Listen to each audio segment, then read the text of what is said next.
How to buy crypto on OKX P2P 2025 updated tutorial. So hey everyone, welcome back to the channel. So in this video I'm going to show you how you can buy crypto on OKX P2P 2025 updated tutorial. So first of all, you have to register and verify QIC with your email, phone and government registered ID, and after that you have to add a payment method under P2P like bank transfer, e-wallet, etc.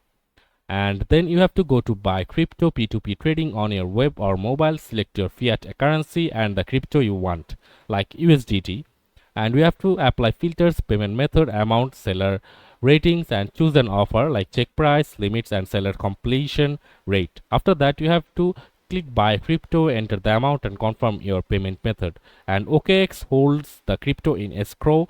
Don't send payments too late. Make payment on your bank or wallet app. Don't reference crypto in the message, and after that, after sending funds, click payment completed in the OKX interface, seller reviews and confirm receipt. OKX releases crypto to your funding account instantly, and if seller delays release, use remind seller or open a dispute with payment proof, screenshots or receipts.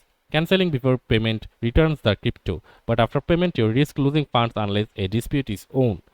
And after that you can leave feedback for the seller to help future trades. You can now spot trade, swap or withdraw your purchased crypto. So that's it for this video guys. See you on the next one.